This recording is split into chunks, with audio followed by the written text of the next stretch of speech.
Nice to see you all. Great presentation, Steve. So Pip has one of the coolest presentation titles, I think, ever. Indiana Jones and the Temple of Zoom, a translational online pivot adventure. So Pip is already sharing her screen. So Pip, I'll give you a couple of minutes to go. Do you want a halfway reminder as well, or just 2 minutes? Both would be very helpful, thank you. Fantastic. Good to go? Yeah, over to you. That's great. Okay, so welcome to Indiana Jones and the Temple of Zoom. This is a presentation about pandemagogy, if you see what I did there. So basically what we did, usually at the Royal Agricultural University, we have a pre-existing transnational strategic partnership with a couple of universities in China, one of which is called SDAU, or Shandong University. And usually our academics cross in person and deliver face-to-face interactive sessions and lectures to students in China. But obviously due to the global pandemic, like a lot of institutions, we made an emergency pivot, an emergency transnational online pivot that I would like to refer to as a bit of an adventure.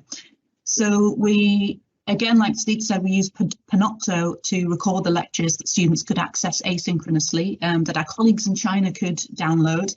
And then, of course, we used Zoom, the well-known video conferencing platform, to deliver the interactive sessions using the pre-existing features already within Zoom to do that, so polling and sharing screen and chat.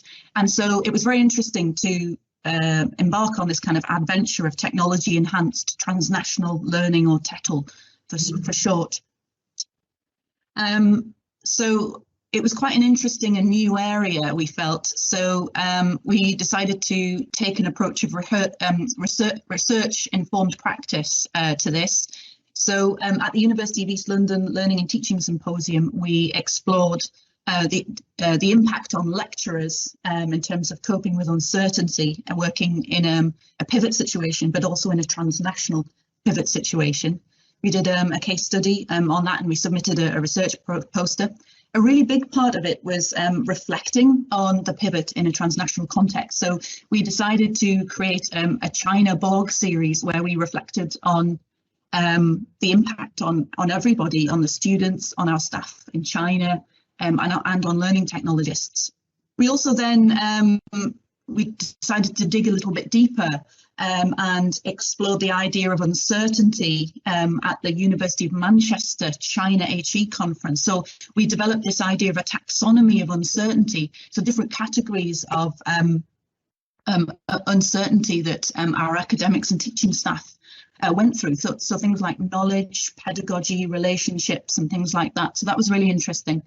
And most recently, we explored the idea of polling in Zoom and using other tools such as Vivox at the Irish Learning Technology Association, their EdTech Winter Conference. So it was all about ontology and how we exist in Zoom in this strange digital temple. And there was this idea of I poll, therefore I am, drawing on Descartes' favourite phrase, and if you're not polling, then what are you doing? So that was the kind of genealogy of the research journey on the transnational adventure. Research findings largely were that multimodal learning, our academics felt that multimodal learning was really important in Zoom. There's so much going on in a multimodal capacity, not even mentioning the whiteboard. And also our academics felt that uncertainty was becoming a real part of their professional identity. It was almost like these Temple of Zooms were creating new levels of uncertainty, and uncertainty literacy seems to be something that we have to cope with. So it felt that I kind of needed to think about where we were going to go next with the research, and it felt like a real gap. We're obsessed, you know, with student-centered learning and teacher-centered learning. Students and teachers sort of get priority, and that's right to a certain extent. But hey, what about the learning technologists? Often we get missed out of the research population. So I wanted to have a bit of fun with this and say, hey, let's do some research into learning technologists. Let's have a techno-auto-ethnographic approach to our research. So what I did was look at the idea of using metaphors in learning technology, so the Temple of Zoom and online classrooms. And I asked our learning technology team about what they thought of using metaphors in learning technology, and can using metaphors improve what we do? So a lot of us kind of don't really understand what a metaphor is, and we were sort of thinking, is it a comparison or is it the same as a simile? And then thinking about how pervasive, according to Lakoff and Johnson, metaphors are. We kind of use them without realizing they're almost embedded and baked into our everyday practice in education anyway. And then this idea of the metaphor of learning technologists as being digital archaeologists. So if we're operating in digital temples, what does that make us as our professional identity? And ultimately, the question I really want to ask is, can using metaphors improve what we do? So let's have a look in the temple itself. So halfway, Pip. Yeah, have I got 2 minutes left? Or halfway. halfway, sorry, lovely. Well, as Bell Hooks said, you know, the classroom still remains the most radical space of possibility in the academy, and that's going back, I think, a long time. And classrooms, whether they're online or offline, are still really important, and if they're digital temples or not. And it also feels like Zoom as a digital temple is a bit of an agile metaphor. Kind of, we twist it round to mean different things. We have different ideas, different outcomes, and I think, particularly with this adventure, this kind of transnational adventure, it felt very much that we had to be, it was a bit like what Blake calls the brave new digital classroom. And that also means if our classrooms are brave, then we have to be brave too as learning technologists to kind of facilitate it. There was a really interesting exploration into Zoom by a learning technologist and educator called Autumn Keynes. And I think one of the comments that she made was about the power structures in Zoom. So the idea of being a host and a co-host, and is Zoom as a classroom an equitable, you know, is it a place of equity, and how do we ensure that the power structures are appropriate? It's almost like we are stuck in these little boxes, and yet at the same time we have this hyper visibility. And perhaps she said it was best to think about Zoom and online classrooms as platforms for playful pedagogy rather than a power structure.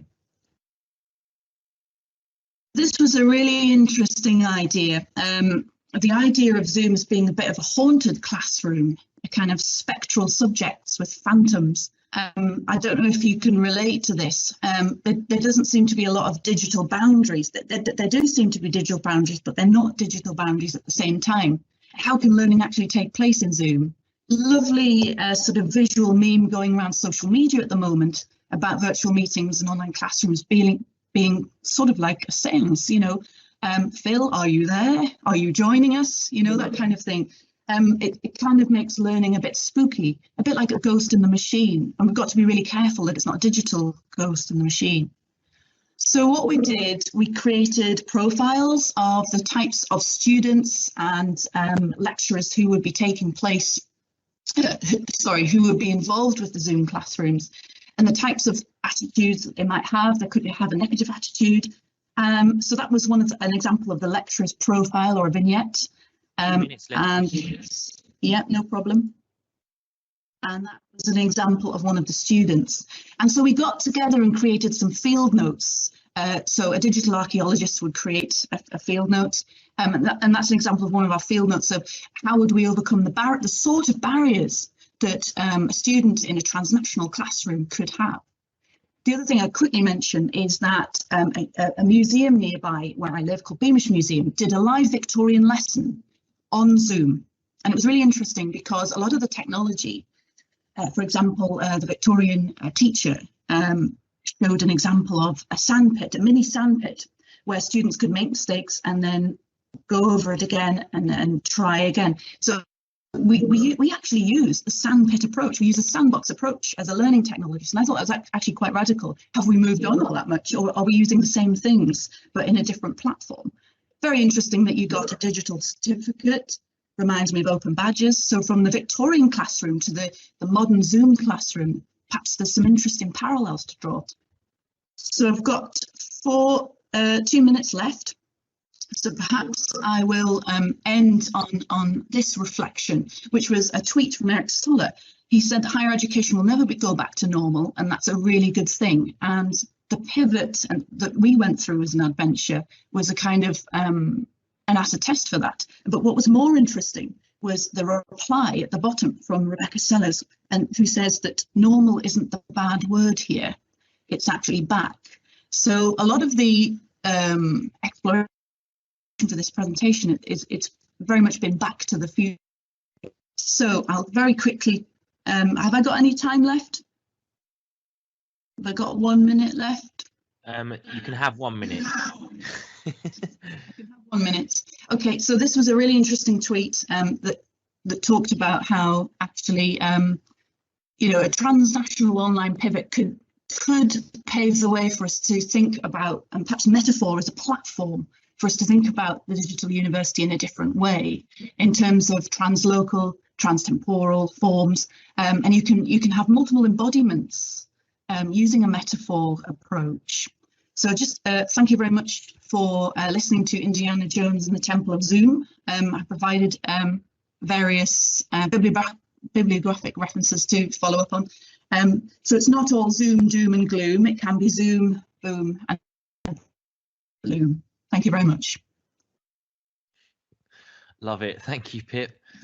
I think Steve is going to take the questions, if that's okay. No problem. And Pip, you're very popular, I must say. There's quite a few that have hit the chat. So there may be some, if you wouldn't mind, if I don't get to them all in the time that we have, there may be some, if you wouldn't mind having a response to it as we go on. One here from Anonymous says, EdTech professionals are always the neglected group, but also very important for providing high-level teaching and learning.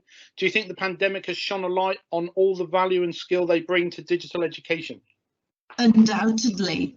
It's been a brilliant time for us. I mean, it's been a horrific time for other people, regrettably, and we've all got friends and family that have been affected. But for some strange reason, it's our time.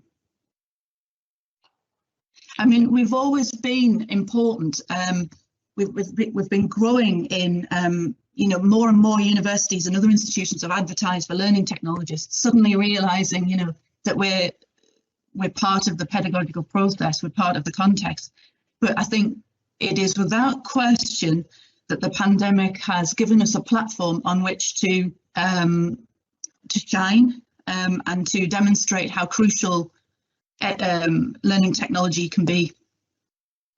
Absolutely, and that does filter into another one, another anonymous one saying, what does the future hold for learning technologists once we've converted all our academic staff to be the digital experts? Well, we're all learning technologists now. Yeah, absolutely. I think, I mean, I would like to sort of pay credit to acknowledge the digital journey that a lot of our academics and teaching staff at our institution and at others have gone through, because it's not been an easy time for them, because they've had to go through uncomfortable learning curves, trying to learn, how to use Panopto and how to use Zoom. But I'll tell you something, compared to this time last year, they are hugely digitally literate, and they feel, I can see the confidence in them even through the little square on Zoom. I can see that from their behaviour and how they say they're feeling. They're a lot better. They're in a better position to enhance the digital student experience than they were this time last year. Yeah, and I think we can say that here as well at Kent. We've certainly noticed that. How long have we got? We got time for one more? Yeah, we've got time for one more, Steve. Yeah. Oh, okay. Apologies for not getting to them all, because there were oodles. But one that particularly struck me was, what are the two main lessons learned using Zoom in your transnational project that you think are key? Okay, well, firstly, I'm not sure if I've got two, but something that really does spring to mind is that sometimes you may find that certain tools are blocked, by China, and you have to develop a workaround, often in a very rapid capacity. So it's important when you plan a transnational pivot or any sort of transnational working internationally, that you prepare for you prepare a plan B and possibly a plan C. So we decided to test Teams with our colleagues in China, and it worked okay to replicate what we were required to deliver with Zoom. So it's really important just to check and have good links with your colleagues in China to make sure that things work and get their perspective on using a tool. I think that's kind of 1 and 2 in 1. That's fantastic, Pip. Thank you. Fantastic, bang on time. Thank you very much, Pip. And as Steve said, you have been very popular in the chat. So if you did have time to answer any, that would be very much appreciated. Thank you.